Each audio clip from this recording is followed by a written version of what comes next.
Okay, guys, you're done. I hope that you're done with your drawing. I hope that your drawings are perfect. Okay, remember, it's a free art. You can decide if you want to draw in a usual drawing, in a usual dream, in a usual nightmare. It's okay. Okay, there's no wrong or right theories. Okay, it's a free art, so you decide how you do it. And I know that you did great. Okay, because I have a excellent drawers that I miss you so much, guys. Okay, when you're drawing in the classroom, and I say stop drawing, but this time you have to do it as an activity. Okay, so now let's continue and let's watch this video and learn more about Sigmund. Sigmund is a person that was a painter. We read it and they talked about it a little bit in the key language. Okay, so let's know more about him by watching this video. Enjoy it.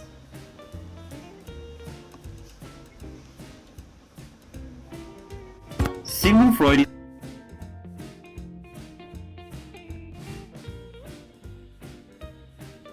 known as the father of psychoanalysis. But what was his life really like? He was born in Europe in 1856 in Freiburg, Moravia, which is now Pribor in the Czech Republic. He was originally named Sigismund Freud, but he later changed his name. He was the son of Jacob Freud and Amalia Nathanson, who was his third wife. His father was a wool merchant, which is why later his family had to move to a different country. They moved to Vienna, where he would spend almost the rest of his life when he was only 4 years old. His parents were Jewish, but he considered himself atheist and never really practiced his faith. In 1873, when he was only 17 years old, he started studying medicine at the University of Vienna, and in 1881, he received his medical degree. He started working at the Vienna General Hospital, where he would treat patients with hysteria alongside Dr. Joseph Brauer by using hypnosis to recall painful events. He went to Paris to be a student of neurologist Jean Charcot in 1885. He returned to Vienna the next year, where he set up a private practice where he would treat patients with nervous and brain disorders. The next year he got engaged and married Martha Verney, a Jewish woman with whom he has 6 children. The youngest of them, Anna Freud, would later become a famous psychoanalyst herself. He started developing his theories. In 1897 began an intense treatment for himself, and in the year 1900 he published his most famous piece of work, The Interpretation of Dreams, where he analyzed dreams as a product of unconscious desires and experiences. In the year 1902, he started working at the Universität Wien, or University of Vienna, as a professor of neuropathology, where he would work the rest of his productive life. Many in the medical establishment disagreed with his theories, but also many pupils and followers started gathering around him. So much that in 1910 the International Psychoanalytical Association was founded, with Carl Jung, an associate of Freud's, as its president, but he would later broke apart and develop his own theories. Then World War I happened, and Freud spent lots of his time searching for applications of his theories in art, history, anthropology, and literature. In 1923, he published what we now know as the psychoanalytical structure of the mind in Das Ich und das Es, the ego and the internal desires, where the mind is divided into the ego, the superego, and the internal desires. Freud smoked a crazy amount of 30 cigars daily, which led to him having jaw cancer diagnosed in 1923. In 1933, the Nazis burned lots of Freud's books, and in 1938 they finally occupied Austria. As we recall, Freud's family was Jewish, so he knew he was in great danger, and fled Austria for London in the UK with his wife and his daughter Anna, where he would spend the rest of his life.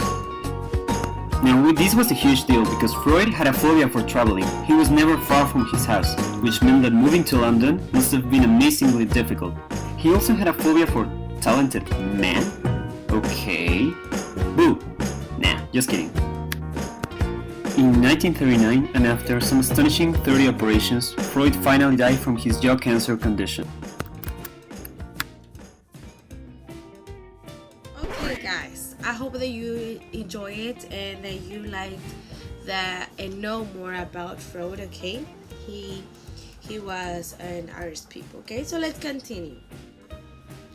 Okay, so now let's open your book on page 105, and we're going to observe this multicultural awareness. Okay, it's global skills. I want you to observe the questions that are there. Okay, it says, what artist in the world do you know that created an artistic series? Do you know, guys, an artist that created artistic series? If you know it, then write your answer down. If not, you can look it up on Google, one person, and just write the name right there. Okay?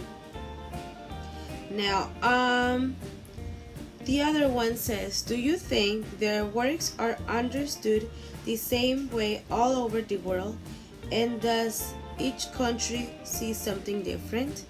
Okay, do you think that, for example, once you investigate that person, that artist, then you have to think, do you think that everyone understands what that artist wants to transmit, wants to communicate with their artistic series? Okay, do you think everyone, all the countries, sees it the same or different? Okay, now this is an optional activity, but I just wanted you to know and understand it.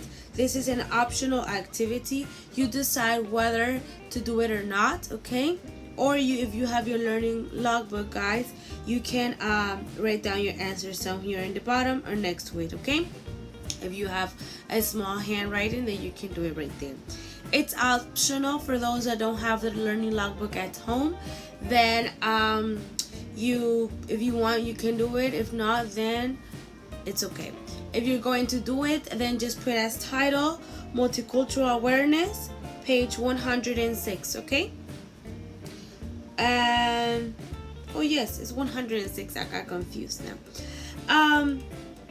Let's continue. Okay, on page 107. Page 107. Okay, over here you observe several activities. Activity number 4, 5, and 6. Okay, so over here let's continue and see what is this about. Page 107. It says, what you have learned about participatory art can be applied to the creation of a series. As a class, you will now create a series using these following steps. Over here, you're going to do it individually, okay? You're going to create your own artistic series.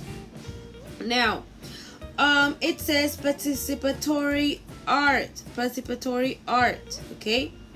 So, do you remember what is a participatory art? Does someone? Well, participatory art involves an audience, okay? Like a theater, when they make this play, or participatory art can refer when they try to make this type of art involving someone, an audience, okay? Viewers, the ones that are going to be in there, okay? They're going to participate. Now, do you think that in participatory art can be created now as a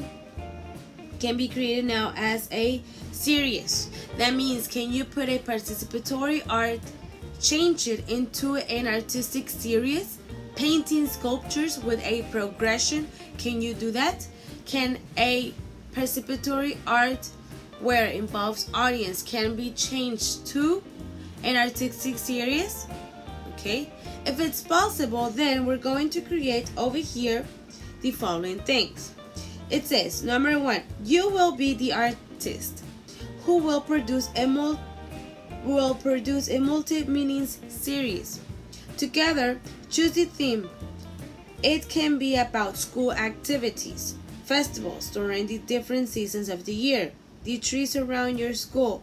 Okay, so we're over here. You're going to you have to remember how is the school. Okay, so you can focus on a festival.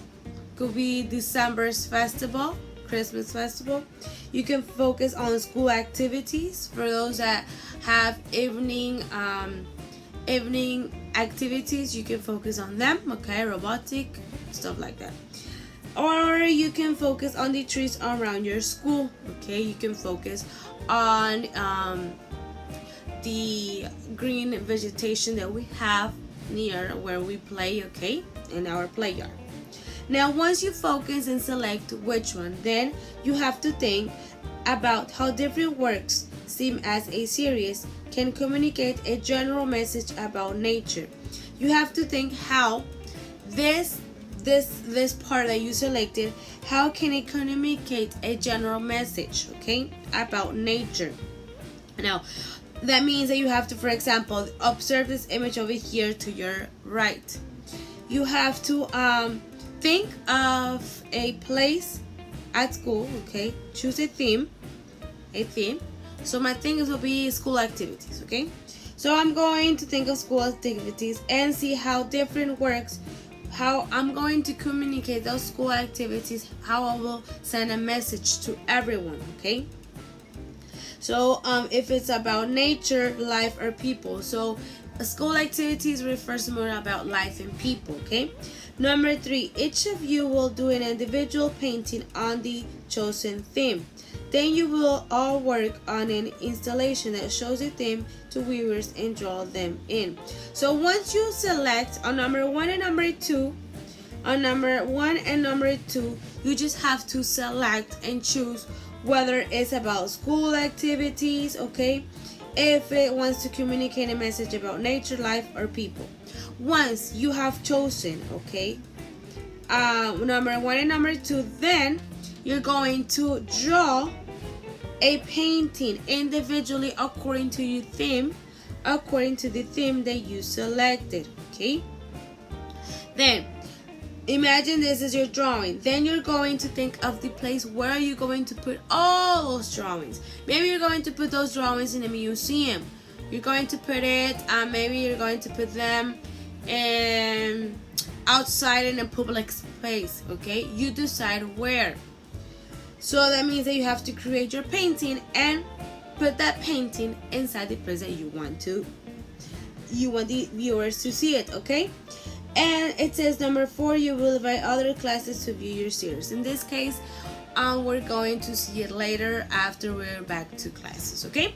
So it's really easy, guys. Number 1, what you have to do is think, okay, of an artist. Number 2 is that you have to see how this artist is going to number 2 is think of the theme.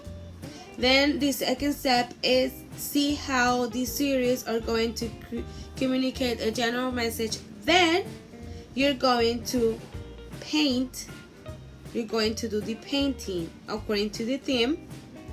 And you put your painting, for example, this is your painting, and you're going to choose right here. This painting will be near the Malecón, right? So imagine this painting right here is mine. So this one you see right here, just imagine it. I see some students doing some school activities, okay. They're trying to communicate that they're dancing and having fun, okay. That's lifestyle. In this image, this is my painting. I already draw it, and then I decide to put this in near the Malecón, okay, the boulevard, okay. Either you can draw it or you can just write it like I did, okay. Doesn't matter, guys. This activity is really easy. It just have to think of the place, think of the theme, okay. Think of the message that is trying to communicate, and that's just a drawing, okay. Now let's continue with the next part. For this activity, you will have 10 minutes to do it, okay? So let me set the timer for 10 minutes. I hope that you understand it really clear. Remember, you just have to draw, think of the theme, and if you don't know, or if you don't know how to draw the place where you want the viewers to see this series, then just write it in a sentence. My viewers are going to view this series, and Mexico. And this, okay, please? Now, I'm going to set the time. Ready? 1, 2, 3.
Okay, guys. So now let's observe exercise number 5 from page 107. It says discuss with your classmates. Here you're just going to respond me those questions, and that's all. Okay, how are you going to respond these questions? Well, I will project an image that you have to base yourself on that image to answer the following questions. Okay, because maybe you don't know an artist that focus on artistic series, then that's why I looked up for one. Okay, but well, let's analyze and look at the questions. It says number 1, who has seen an artistic series, whether it's in painting, photography, or another art form? If you have seen it, tell me where. Yes, I have seen one in Mexico. It was about monkeys. Okay, that's all. Number 2, do you think a series of paintings can tell a story? Yes, it can tell a story because it shows you, or it tries to communicate according to the information or according to the ones that the key language presented me. It tries to communicate me that I can do this or that this has happened. It's like trying to tell you something. I don't know, okay?